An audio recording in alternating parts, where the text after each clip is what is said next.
I want to go ahead and introduce today's speaker. We have the pleasure of hearing from Anne Tremblay, the Director of CSR Program and Strategy and Content here at Bonterra. With 10 years of experience in ESG and social impact, Anne is passionate about creating and delivering purpose-driven employee impact initiatives that make work more meaningful and create social good. And as the Director of CSR Program Strategy and Content here, she leads the content and consulting team that supports Bonterra's customers in designing, running, and measuring their ESG engagement programs using, of course, our Bonterra software solutions. So with that, Anne, I want to go ahead and pass it to you here. Awesome. Thanks so much, Ashley. It's so nice to be here, and thank you everyone for joining. I'm excited to be with you for the next half hour, 40 minutes to talk about measurement. So let's go through what we're going to cover today. The first thing we're going to look at is context, telling us why social impact measurement is more important than it ever has been before. We are going to learn the differences between inputs, outputs, and outcomes.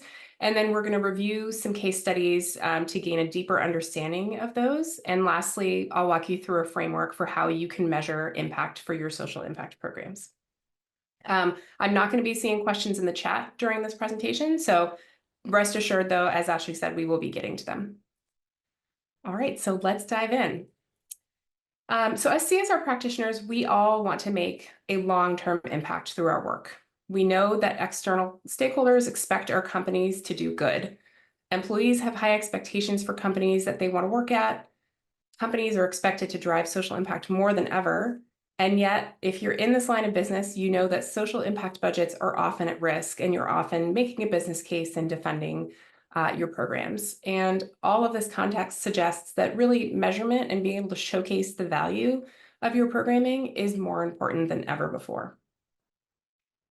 So let's look at this a little bit more closely. We know more than 70% of employees want to work somewhere that supports giving and volunteerism and CSR programs in general. This is especially true of younger employees. We know that Gen Z and millennial employees are more likely to seek out companies that are doing CSR initiatives like giving and volunteering. And we know that more than 1/3 of them have actually turned down a job at a company that does not align with their values. So for companies, engaging employees with strong CSR programs is really, really important. As a result, there is this increasing pressure on companies to drive social impact. Companies today, according to the Edelman Trust Barometer, are seen as the only trustworthy institutions in the world, which I think says something about our political institutions, but we won't go there. And we know that up to 42% of a brand's perception is now based on CSR practices. This requires increased transparency, increased measurement. We know that almost 100% of companies are reporting publicly now. So it's no wonder that everyone is very focused on measurement right now. We know that measurement and showcasing impact are more important than ever before, but as the saying goes, we can't manage what we can't measure. And so understanding the difference between inputs, outputs, and outcomes, it can help us measure not only the short-term impact of what we're doing, but also the long-term progress of our programs. So let's get to the meat of it. At Bonterra, our focus for our strategic philanthropy customers is taking CSR from those inputs and outputs to being more focused on outcomes. Let's dive into what all of those means. Inputs, and I put here /activities, they represent the activities that are part of your social impact program. That, for example, is your volunteering hours, your donations, your grant funding, etc. Outputs are the effects or the results of those activities, the immediate deliverables from those inputs. Outputs are the tools that help us assess how our programs are doing over time, course correct as we need, and ultimately really build towards that long-term progress. Outputs should be viewed as short-term, almost immediate, and they can be measured, right away.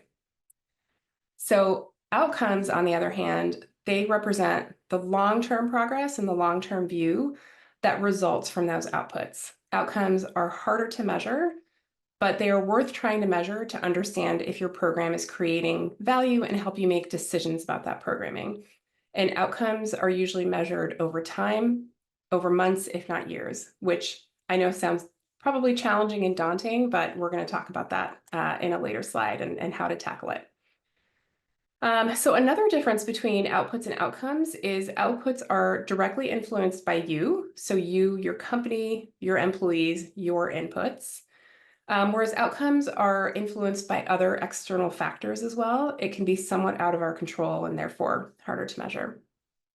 So to recap, activities/inputs create outputs, which inform outcomes. Outputs are short-term results, and outcomes are long-term impacts. And outcomes measure change over time. They measure that long-term progress. So to illustrate what I mean, let's look at a couple of examples of those inputs, outputs, and outcomes, and then we'll dive into those even deeper shortly. So looking at this first line, if your company, for example, gives a grant to an education-focused nonprofit, that grant might purchase school supplies for kids in need.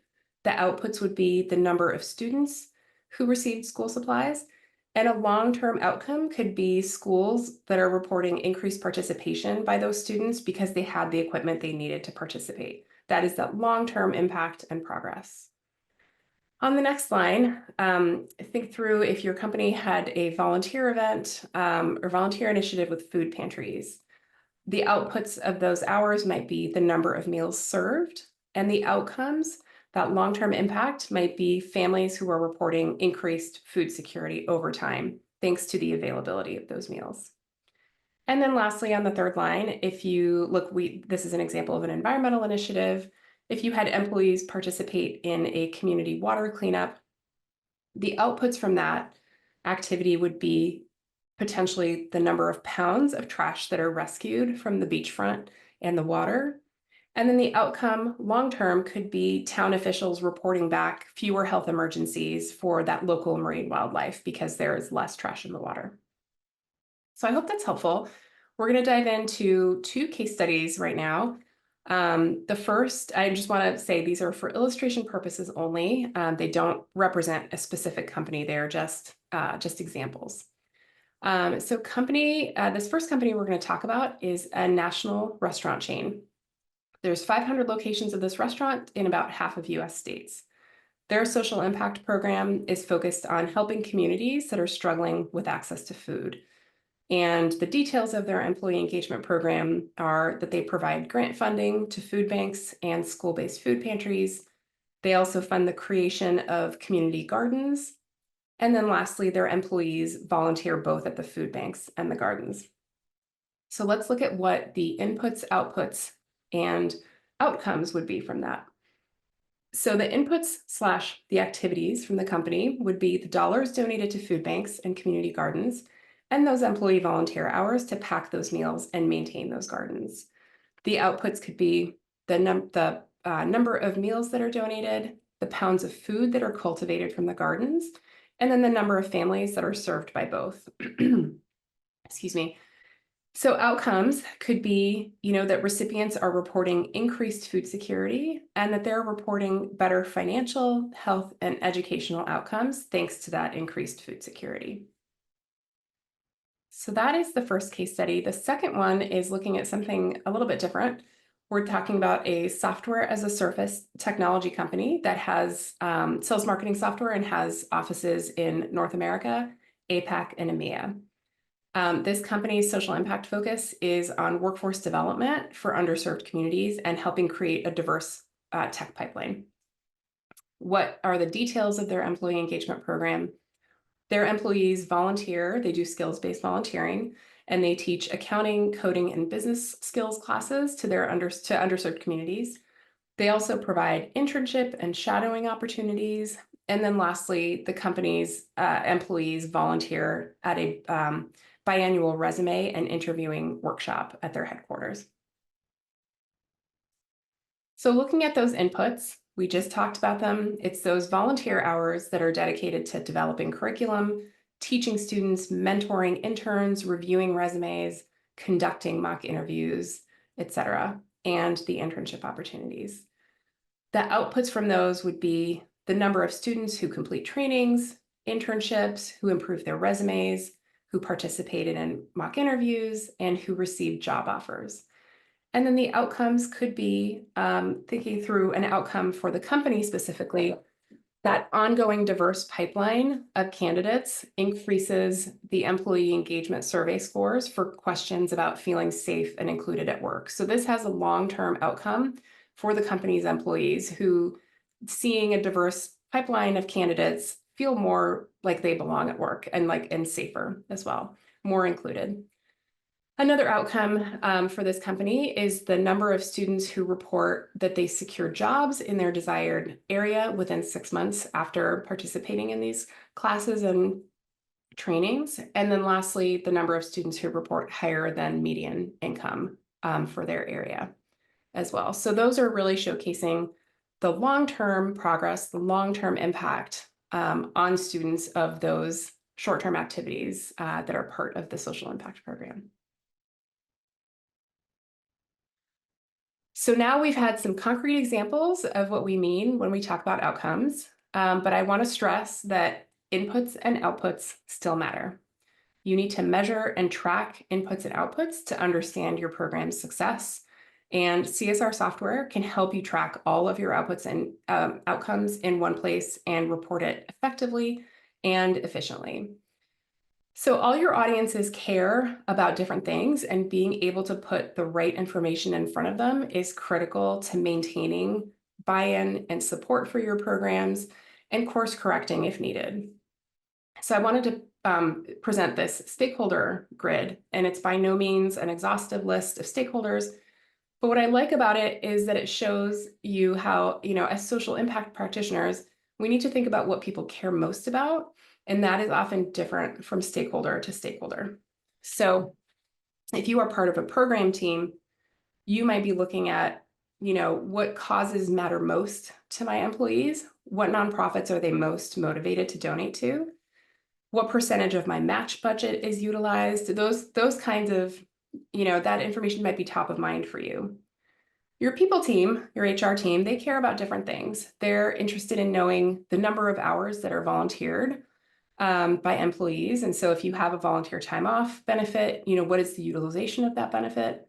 They're also going to be interested in knowing if there's an increased brand affinity among employees thanks to social impact programs.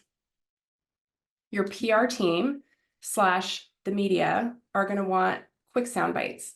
They're going to be interested in the total funds donated by your company, the number of organizations you supported in any given time, and those sound bites like the meals packed, the pounds of trash picked up, books donated, students mentored.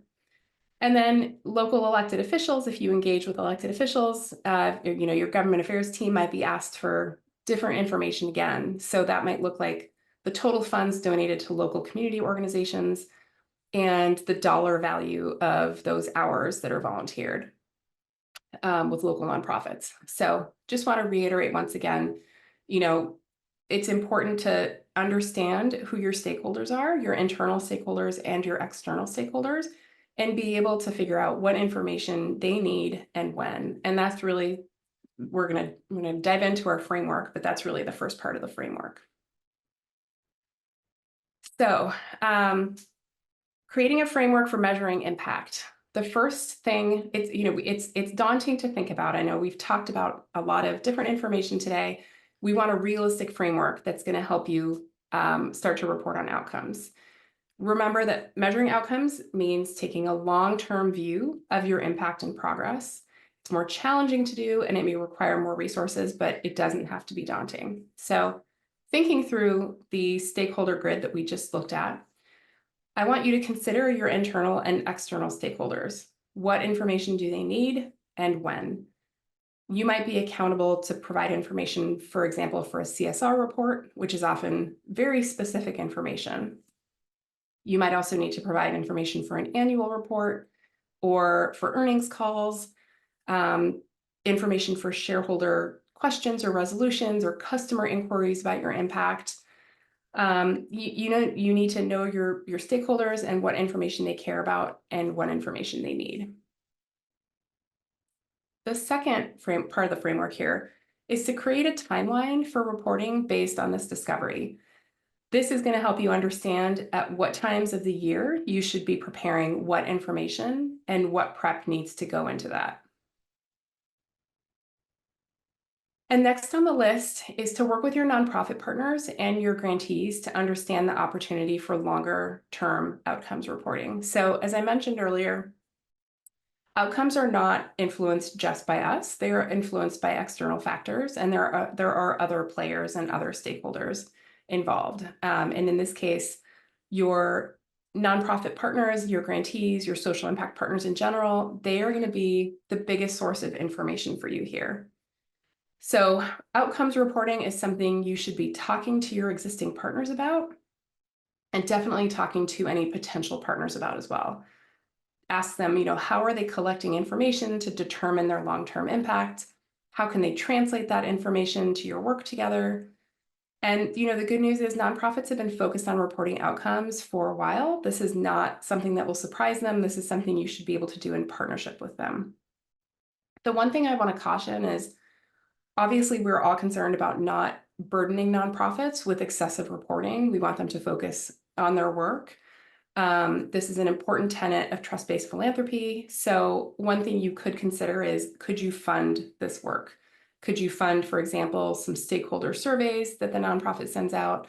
There are different ways to approach this in the spirit of partnership and long-term partnership. And lastly is identifying how and where you're going to collect all this information for effective and efficient reporting. The hint here, yes, CSR software helps with this. As someone who in my previous social impact role used to track things in Excel spreadsheets, and Word documents of impact reports received from nonprofits, I can't tell you how useful it is to have everything in one place, really that one single source of truth, and one place where you can pull the exact report and the exact information you're looking for at all times. I see this every day with Bonterra customers who are new to our software and feel really relieved that finally, not only are they tracking and measuring everything, they are tracking and measuring it in one centralized location. It can really be super, super helpful. So that is the framework that we recommend for looking at measuring your impact and moving from, inputs and activities to outputs to outcomes, is considering your internal and external stakeholders, creating that timeline, working with your nonprofit partners on that outcomes reporting, and then collecting that information in one central location so that you can report efficiently and effectively. And so that is the last slide that I have for you today. I hope this has been helpful. I know that it's it can be a complex concept to grasp, and definitely a shift in the way that we are thinking about measurement and doing measurement and reporting. But I think it's exciting, and yeah, I think it's going to be helpful to have more and more information about long-term impact and long-term progress out there. And so with that, we can shift to Q&A. Yeah, thank you, Anne, so much for your time in discussing this with everyone. Lots of great insights and lots of great takeaways there. I know for, like you mentioned, nonprofits, reporting and measuring their outputs and outcomes is not new. So it can be kind of daunting, I think, sometimes for new folks, but you went over the information great. So we're just going to wait for some questions to trickle in. It doesn't look like we have any pending as of right now. But perfect, yeah. And while we have folks here, I do want to just plug that we, of course, have our webinars on a consistent basis. So feel free to check out our next session here. I'm going to go ahead and drop the link in the chat for that, but we would love to see you there, of course. So be on the lookout for that while we wait for folks to trickle in their questions. I also want to just launch another poll here so that if you are looking for tools to help you measure your outcomes, inputs, and activities, and you need some software tools, feel free to fill out this poll. And like I mentioned earlier, I can have one of my colleagues reach out to you after today's session and kind of have that one-on-one conversation to see if some of our tools might be able to assist. Yeah, and one thing is it's not always obvious to think through like okay, I know what my activities are, I know what outputs they produce. I don't have an idea of what the outcome looks like here. And that's not uncommon. And so if anybody is thinking that, I just want to reassure you that that is fine. And again, that happens really in partnership with the folks who are doing direct service and receiving your funding and putting it to work. And that having examples like some of the examples that are in this deck it's helpful to look back on them to be able to kind of brainstorm and have a thought starter about like your own social impact program input and outputs, and then what those outcomes could be. And that's something that we can chat through as well, if anybody is interested in having a deeper conversation about Bonterra.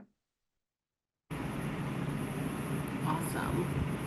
And it looks like we do have a question in the chat that I kind of want to take a spin on and ask you, Anne, what are some ways that maybe CSR partners can support some small nonprofits that might be, of course, looking for funding?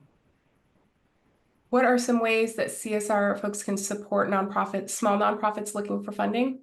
Yeah. Yeah, so I think, we're seeing more and more companies move to trust-based philanthropy, which I think is a really positive development, and start to fund smaller nonprofits.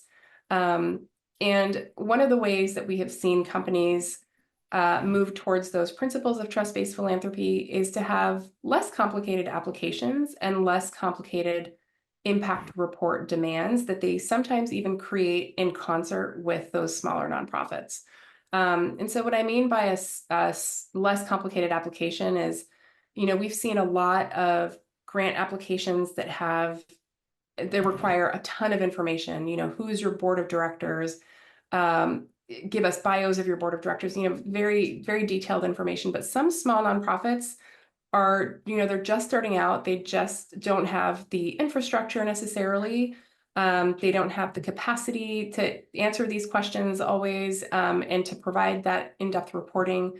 And so it's important to think about simplifying our grant applications, and also thinking through, like, having dialogues with nonprofits about what they are trying to accomplish, what their goals are, and think through, what is the opportunity here if I fund this nonprofit. So I think that's one thing that folks can do. In that dialogue, one thing I have seen be very successful is, companies working directly with grantees to understand, what with reporting, what data can you provide? What can you provide easily? What can you provide? What would be harder? What is out of your scope right now? And working towards, a future where you can report together when the nonprofit has established more bandwidth, more capacity, more staff, where, the CEO isn't also the grant writer, or where there's a bigger team, basically. Awesome. Yeah. Thanks, Anne, for that insight. I've heard about trust-based philanthropy and know that it's kind of on the rise with funders. So it's good to know for those small nonprofits that might be struggling with acquiring funding, that things are shifting towards kind of transactional relationships being shifted to more of like a one-on-one trust-based philanthropy relationships. Yep. Yeah, absolutely. We're definitely seeing that with a lot of our customers. Awesome. It looks like we had a question, or have a question, excuse me, come in from the chat here. And the question is, are there suggested maybe follow-up questions to ask individuals or nonprofits or families that the corporation is serving to kind of help better measure some of their outcomes? Yeah, so it's really dependent on what you're trying to measure and where your social impact program is. I think that, like I said, like working in partnership with nonprofits who do that direct service, who work directly with those populations, who have more knowledge than maybe your team does about the pressures they're facing, how the service that you are helping fund is helping them from a day-to-day basis. I think it's not necessarily always up to us as the companies to figure out what those questions are. It's really that dialogue with the nonprofit, and sometimes with the direct recipients, to understand, where is that impact, and then formulating questions from there, kind of backing out from it. If that makes sense. Yeah, that makes sense. Definitely. Perfect. I'm glad that we got to that question. Well, it doesn't look like we have any other questions rolling through the chat or Q&A. So with that, and again, I want to thank you so much for your time this afternoon. And thank you everyone here for your time and your engagement with us. And we definitely hope to see you all at the next session. So thank you, Anne, again, for such a great session. Thanks, Ashley. Thanks, everyone. Great to be here. Yeah.